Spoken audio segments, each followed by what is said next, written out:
Hello, Teresa Phelps Martin here, bringing you October 2021 energetic signature. These energetic signatures are ways to attune to the energy, almost as if you thought about walking into a room where there are people and there's an atonement, when there's an acknowledging of who's in the room and the energy that you're bringing. And when you are aware of this energy that you bring, you can have more empathy, and you can also have more boundaries. You can hold space for yourself. You can hold space for the energy that is evolving.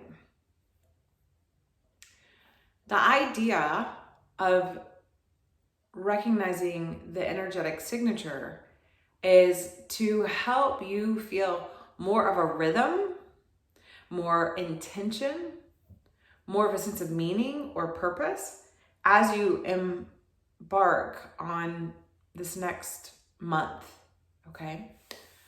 It also happens with your own lunar return, your own solar return. It also happens with the new moon for all of us. It happens with the new month, a new year. It even happens when the sun moves from currently Libra into Scorpio, which is the energy of October. It is and always has been. We have powerful moments in October that really remind us in the Northern Hemisphere of the dissolve. But so it's interesting when the energetic signature for this month is primarily air.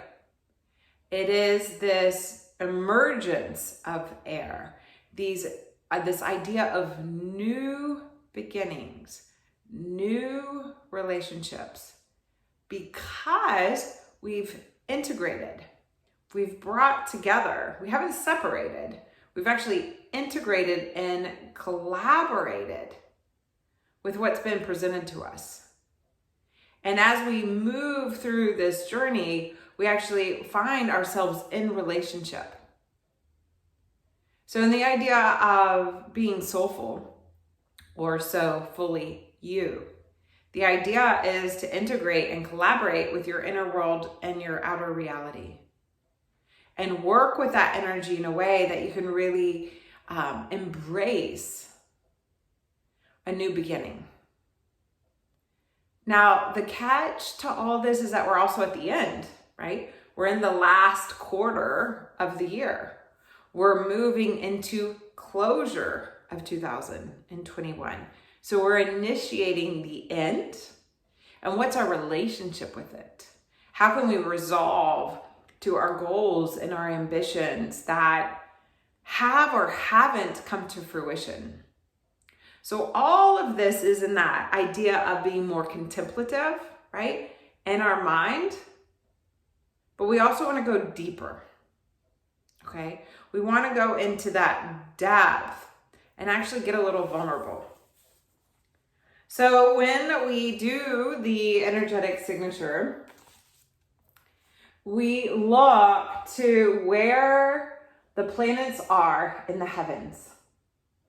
And the planets are symbols. They are real energies. Like NASA will try to get as much information on them as possible. They are part of our real world, our terrestrial experience of being human on this rock that spins around a ball of fire.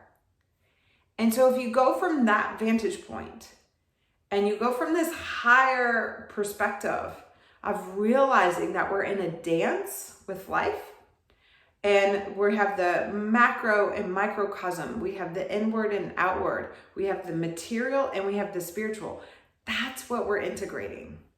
How do we work with these energies, these bigger celestial beings, bodies, I should say, not beings, these celestial bodies that actually have a pull here on our experience in life? So just as a reminder, before you roll your eyes, but maybe you're highly interested, when that moon spins around the earth it influences the tides. So you may not feel the influence as much. Some of us are more sensitive to it than others. So the idea of this air energy is, how do we make space, right? Not necessarily hold it, but how do we make space? How do we find our rhythm? How do we collaborate with all the other rhythms? How do we recognize the need for compromise, but also perspective and clear communication? So that brings me to another area of interest for October, is giving yourself the room, making space. Okay, that's really the energy. Making space for all that could go awry. Making space by caring for yourself, being in a conversation, being in a dialogue with the energy of you, your inner world, so that when there's traffic, you don't get angry or frustrated or worked up, but you can actually lean back into your seat and breathe in to this energy that is collaborating with you to support you. We're in a situation where the Mercury, the communicator, is in retrograde. And as Mercury's in retrograde, we also start to feel movement of some of these other bigger planets moving forward. So what that means is that different things are going to get triggered. Some of the things we've been feeling all of 2021. So there's like a subtle intensity that we get to live with and dance with and breathe with for this month. So if you hear the word collaborate, intensity, make space, can you put those into an order where perhaps the intensity's already been revealed to you, then you're learning how to collaborate, and then you're going to make space for that unfolding, okay? If you want to go deeper into understanding Mercury retrograde, you're going to want to look at your own natal chart. And when you pull up your chart, you're going to look at what house Libra is ruling and what planets are there. It's a little complex, but it's actually a really easy formula that once you learn this formula, you're going to feel so much more supported. The framework has lasted lifetimes. And so, but what we want to do is, in our human technology that has advanced and evolved, we evolve with it. So for me, I'm Libra rising. I present myself as charming, as beautiful, as finding the peace, a people pleaser, and a way of presenting. It's the energy that rises up out of me when we engage. So I will be really looking at my own sense of self. So I'm just sharing this with you so you can understand how I would go into my own inner world and discovering those ways that I can integrate. And I'm in a great crossroads of my life. I'm in a new relationship with motherhood.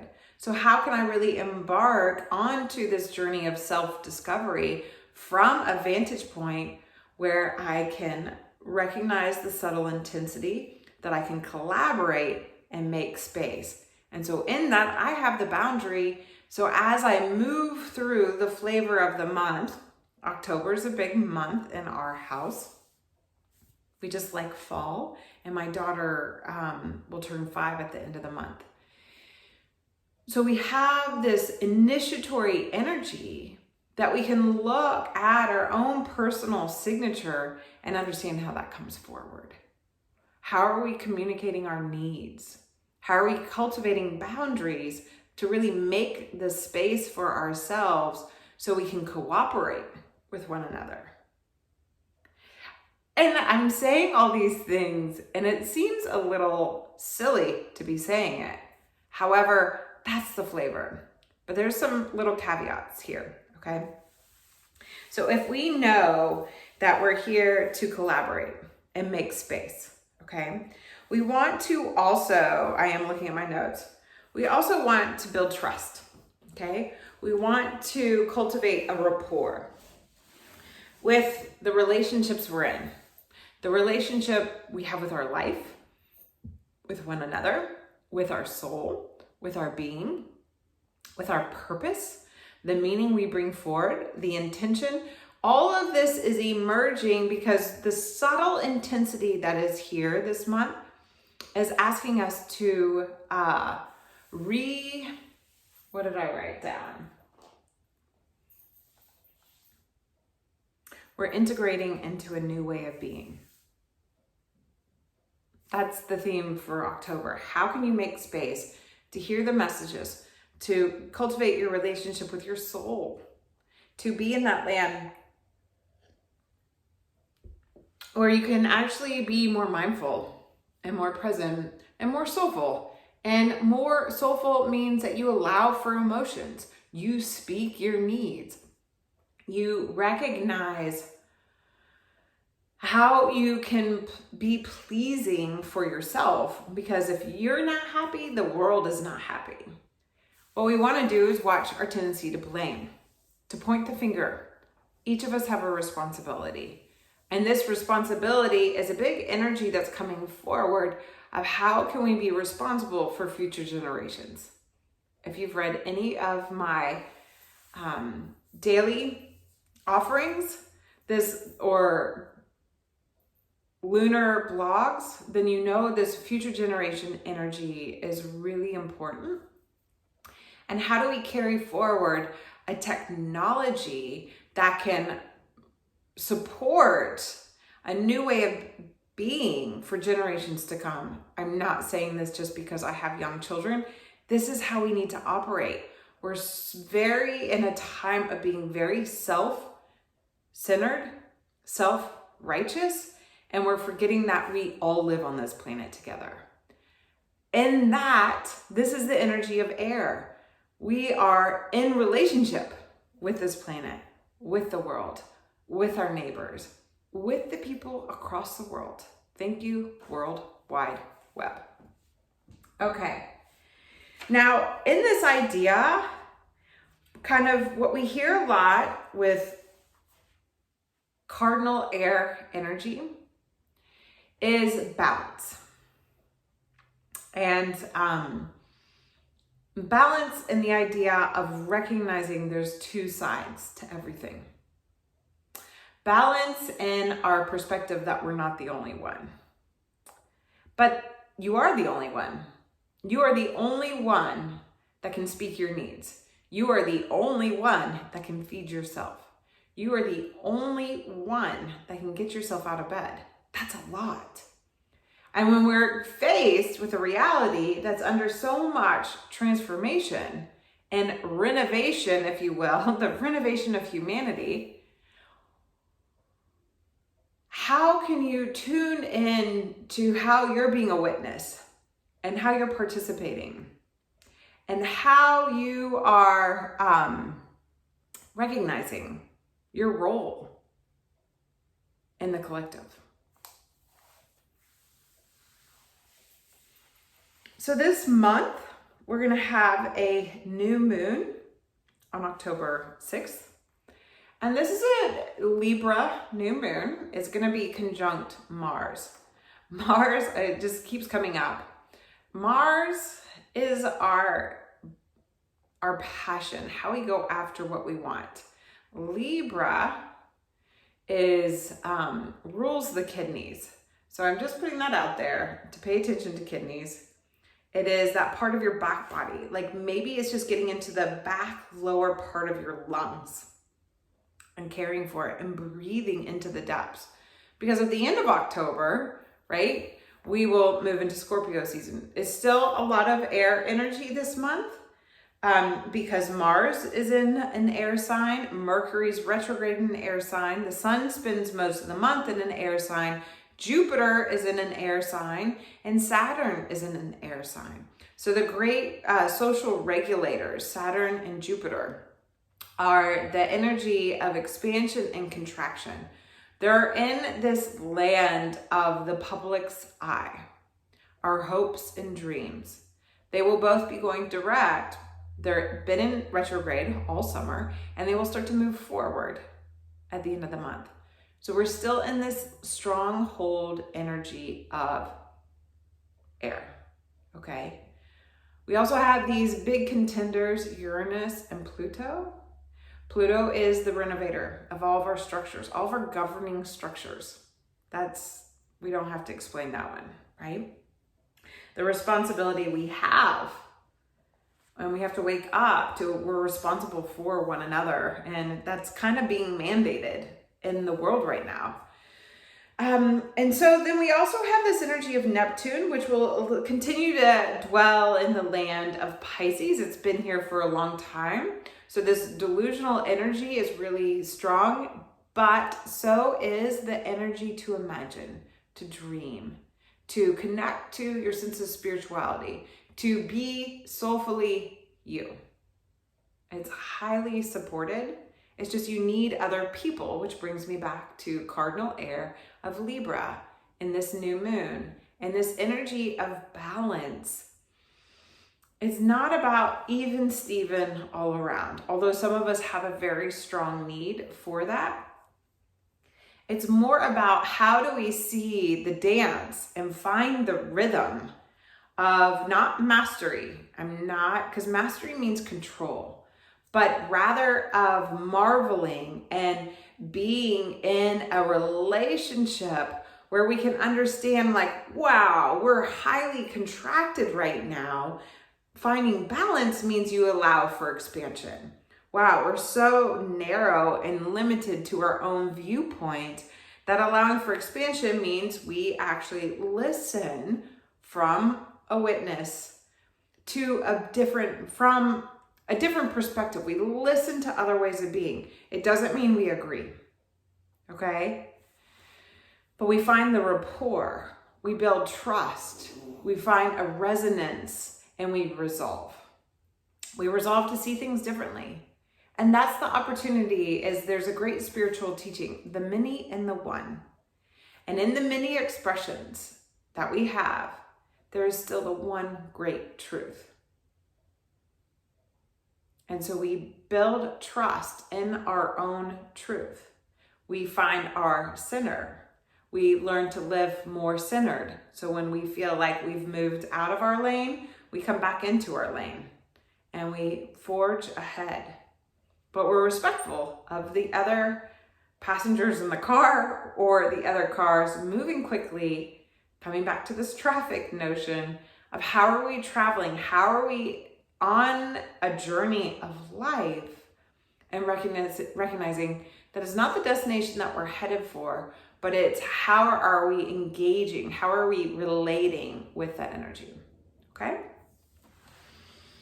So the new moon, like I said, will be with Mars. There's going to be a lot of, Mars is our passion, right? Like, how do we go out? Mars gets declared as the planet of war. So kidney disease would come up, circling back to that. But I don't want to go into the malefic energy of it. I'd rather talk about it, how it can misalign, how it can get pulled out of balance, how it can lose its equanimity, how we need to have ambition, drive, passion, to carry forward, right? Mars gets related a lot to that sexual energy.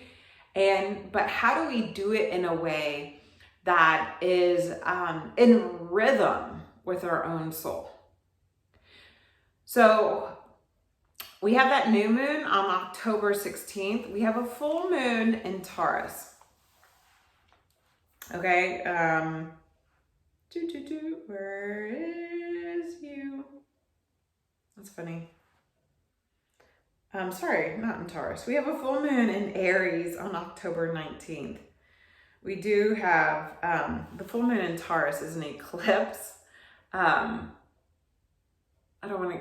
getting too far ahead of me, in November, okay? We have a full moon in Aries. So we have that Mars energy being initiated again. So how are we really allowing for a new trust in our way that we produce, the way we bring forward our passion, the way we Not go to war, but be noble. So that's and the new moon, I'll give you the soul scopes of reflection and with the new moon, and the full moon is October 19th. We have a lot of cardinal energy because the first quarter moon will be in Capricorn. So we're going to feel these cardinal points, which if you think about it are just fall, winter, spring. What happens from fall to winter to spring? We have changes. The earth goes quiet, the grounds, the gardens, the agriculture, we're not growing a lot. We go down and under and in, and then we have stamina and drive and renewal, okay? So if you can find your soul center this month, and you can find rapport, that you can collaborate with the subtle intensity and make space. Give yourself room to breathe. Give those you love room to breathe. Stay in your lane, not to be self-righteous, but recognize we're all traveling at different speeds. Everybody is exhausted. Everybody is being pushed. There's no one who is excused from our current reality. Some of us, yes, have more resources and access, but nobody is excused. So how can you bring forward this energy of awareness and still be true to you and articulate in your relationships? Because with Mercury retrograde and all these other planets moving forward, there's a lot of energy. And what it is that all of a sudden we've kind of had a slower movement and we start to move forward again, but it's like learning how to step forward into an area and a realm we haven't really walked before. So I'll be walking with you. I hope that you can be real, be true, and be soulfully you. Thank you for listening. Thank you for tuning in. Thank you to those of you who make contributions through the lunar offering, which is $22 a month. So if these hold value, just consider of how can you be in that dance of giving and receiving, being in that dance of putting energy out so that you have more space to be you within. I will be here again for the November energetic signature, but just hold the room, make the space for the subtle intensities, the little kind of breakthroughs and revelatory energies that can come forward when you've given yourself the space to collaborate with your own soul's light.